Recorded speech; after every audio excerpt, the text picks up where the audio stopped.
Эптеп кирип келген март айында кыш дароо өз каталарын оңдоого өттү. Себеби кыш айларында аба ырайы жылуу болуп, эми жаз айы кирип келе жатканда температура кескин төмөндөй баштады. Синоптиктер мындай туруксуз аба ырайы 20 мартка чейин созулуп, андан соң чыныгы жаз мезгили башталарын айтышат.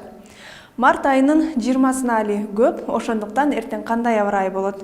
Бул тууралуу мен Гүлүм Эркинбек кызы кененирээк айтып берем. Саламатсыздарбы? Сиздер көрүп тургандай картада сары түс менен жылуу температура көрсөтүлгөн. Ал азырынча Өзбекстан жана Түркменистанды каптап турат. Ал эми мындай климат Казакстандын түштүгүндө, Кыргызстандын жана Тажикстандын батыш тарабынан орун алды. Буга байланыштуу азырынча бул 3 өлкөгө толук жаз келе элек. Ошондуктан жылуу кийимиңиздерди азырынча чечпей турганыңыздар оң.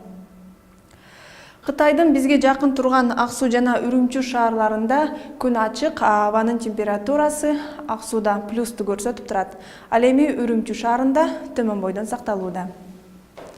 Казакстанда жаан-чачын күтүлбөйт. Астана шаарында аба ырайы плюс 2 градуска көтөрүлүп, Алматы шаарында плюс 11 градусту түзөт.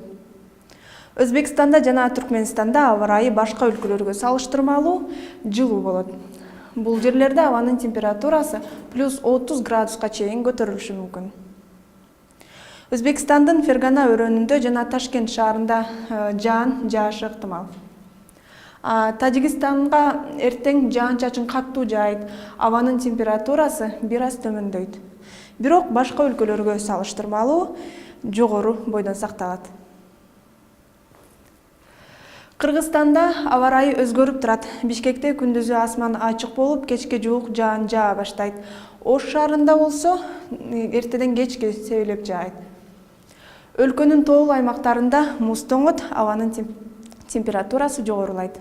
Түштүк-чыгыштан соккон шамалдын ылдамдыгы секундасына 3-8 метрге чейин жетет. Эртеңки күнгө карата аба ырайы тууралуу маалыматыбыз ушундай болду. Көрүшкөнчө 11 каналында.